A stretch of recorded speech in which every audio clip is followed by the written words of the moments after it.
Welcome to my channel science with nature. এখানে নেচারের বিভিন্ন বিষয়ের সঙ্গে তোমাদের স্কুল পাঠ্য বিষয় আমরা আলোচনা করি, বিজ্ঞান বিষয়। ঠিক আছে, দেখো আজকে যেটা নিয়ে আলোচনা করব সেটা হলো তাপ অধ্যায়টা। এই ভিডিওতে তোমরা পাবে 10টা প্রশ্ন এবং তার উত্তর। 10টা প্রশ্নের প্রত্যেকটার মান কিন্তু 2 করে। ঠিক আছে, 2 নম্বরের যে প্রশ্নগুলো আছে সেগুলো দেখো। এর আগে আমরা 1 নম্বর, এই অধ্যায় থেকে 1 নম্বরের ভিডিও আমরা দুটো আপলোড করে দিয়েছি, দুটো নয় 3টে আপলোড, একটা শর্টস ভিডিও, দুটো লং ভিডিও আপলোড করে দিয়েছি। সেখান থেকে খুব গুরুত্বপূর্ণ সেই প্রশ্নগুলো, সেগুলো তোমরা দেখে নিতে পারো। তোমাদের উপকারে আসবে আশা করি। তাহলে ওগুলো তোমরা দেখে নিও। যারা দেখেছো তারা ভালো, যারা দেখোনি এখনও ওটা দেখে নিও। আমরা এই ভিডিওর তোমরা ডান দিকে যে আই বাটন হয় সেখানে আমরা দিয়ে দেবো, বা শেষে, ভিডিওর শেষে প্লে লিস্ট আকারে, মানে সেখানে সব থাকবে। ঠিক আছে, তাহলে দেখে নাও প্রশ্নগুলো কী আছে আজকের ভিডিওতে। যে বরফ জলে ভাসে না ডুবে যায়, কারণ সহ লেখো। তাহলে আগে জানতে হবে বরফ জলে ভাসে। ঠিক আছে, কারণ কি? কারণ বরফের ঘনত্ব জলের ঘনত্বের তুলনায় কম হয়, এটা হচ্ছে কারণ। ঠিক আছে, বরফের ঘনত্বটা জলের ঘনত্বের তুলনায় কম। কঠিন মোমের টুকরো তরল মোমের মধ্যে ভাসবে না ডুবে যাবে, কারণ সহ লেখো। কঠিন মোমের টুকরো তরল মোমের মধ্যে ডুবে যাবে। কঠিন মোমের টুকরো তরল মোমের মধ্যে ডুবে যাবে, কারণ কঠিন মোমের ঘনত্ব তরল মোমের ঘনত্বের তুলনায় বেশি হয়, যদিও গরম তরল মোমের সংস্পর্শে কঠিন মোমের টুকরো খুব তাড়াতাড়ি গলে যাবে। ঠিক আছে, এখানে কঠিন মোমের তো তরল মোম মানে কি? তরল মোম মানে সেটা নিশ্চয়ই গরম তরল, তাই তো? গরম না হলে কখনো মোম তরল থাকে না, তাই এখানে বলা হয়েছে গরম যে গরম তরল মোমে যখন কঠিন মোমটা ফেলা হবে সেটা তো কিছুটা করে গলতে শুরু করবে, তাই এখানে বলে সেটাই, সেই জন্য এগুলো লেখা আছে এখানে। যদিও গরম তরল মোমের সংস্পর্শে কঠিন মোম টুকরোটা খুব তাড়াতাড়ি গলে যাবে, কিন্তু গলে যাওয়ার আগে সে তরল মোমের মধ্যে ডুবে যাবে। কী হচ্ছে ব্যাপার? ঠিক আছে, আচ্ছা। এবারে দেখো পরবর্তী প্রশ্ন। চাপ বাড়ালে বরফের গলনাঙ্ক কমে যায় কেন? বরফের গলনাঙ্কটা কমে যায়, সেটা কারণটা দেখো। চাপ বাড়ালে বর্ধিত চাপ বরফের আয়তন সংকোচনের সুবিধা করে গলন প্রক্রিয়াকে সাহায্য করে। ঠিক আছে, গলন প্রক্রিয়াকে সাহায্য করে, তাই চাপ বাড়ালে বরফের গলনাঙ্কটা কমে যায়। বোঝা গেল? চাপ বাড়ালে বর্ধিত চাপ বরফের যে আয়তন সংকোচনকে সুবিধা করে বলে গলন প্রক্রিয়াকে সাহায্য করে, তাই চাপ বাড়ালে বরফের গলনাঙ্কটা কমে যায়। তারপর চাপ বাড়ালে মোমের গলনাঙ্ক বেড়ে যায় কেন মোমের গলনাঙ্ক?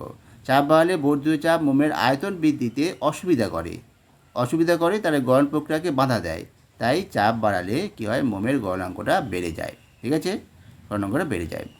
এবার বৈদ্যুতিক ফিউজ তারের গলনাঙ্ক খুব বেশি না কম হওয়া দরকার, ও কেন? ঠিক আছে, দেখে নাও। তাহলে প্রশ্নটা কী হলো? যে বৈদ্যুতিক ফিউজ তারের গলনাঙ্ক খুব কম না বেশি হওয়া দরকার, ও কেন? এর উত্তরে আমরা যেটা বলতে পারি, দেখো, বৈদ্যুতিক ফিউজ তারের গলনাঙ্ক খুব কম হওয়া দরকার। কারণ কি? প্রয়োজনের চাইতে অনেক বেশি তড়িৎ প্রবাহিত হলে কি হবে? তার উত্তপ্ত হয়ে আগুন লাগার সম্ভাবনা থাকে। ঠিক আছে, এবার ফিউজ তারের গলনাঙ্ক কম হলে ওই তার অল্প উত্তাপেই গলে যাবে, তাই তো? ও তড়িৎ প্রবাহ বন্ধ হয়ে যায়, ফলে দুর্ঘটনা ঘটার সম্ভাবনা কমে যায়। এইটা হচ্ছে কারণ। এই কারণে গলনাঙ্কটা কম হওয়া দরকার, যাতে কম উষ্ণতায় সে গলে যায়। বরফ ও লবণের হিমমিশ্র দুটি ব্যবহার লেখো। ব্যবহারটা কি? যে দূর দেশে চালান দেওয়ার জন্য মাছ মাংস সংরক্ষণে ব্যবহার করা হয়, এই একটা। আর কুলপি বরফ তৈরিতে ব্যবহার করা হয়, এই বরফ ও লবণের হিমমিশ্র। ঠিক আছে, এবার বরফ গলনের লিন তাপ 80 ক্যালোরি পার গ্রাম, এর অর্থ কি? এর অর্থ হলো যে প্রমাণ বায়ুমণ্ডলীয় চাপে 0 ডিগ্রি সি উষ্ণতার 1 গ্রাম বরফকে 0 ডিগ্রি সি উষ্ণতার 1 গ্রাম জলে পরিণত করতে 80 ক্যালোরি তাপ প্রয়োগ করতে হবে। ঠিক আছে, এটা হলো এর অর্থ। তারপর জলের বাষ্পীভবনের লিন তাপ 537 ক্যালোরি পার গ্রাম, এর অর্থ কি?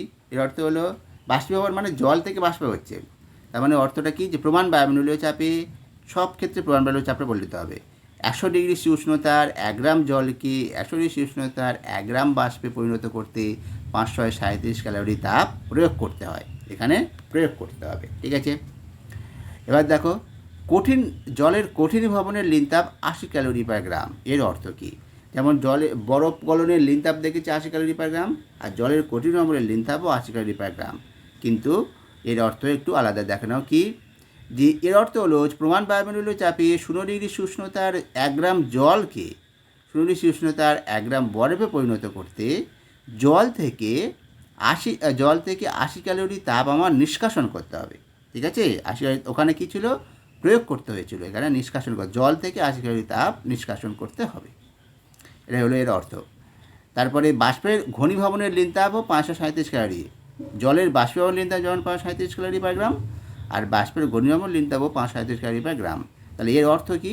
এর অর্থ হলো যে প্রমাণ বায়ুমণ্ডলীয় চাপে 100 ডিগ্রি উষ্ণতার 1 গ্রাম বাষ্পকে 100 ডিগ্রি উষ্ণতার 1 গ্রাম জলে পরিণত করতে বাষ্প থেকে 537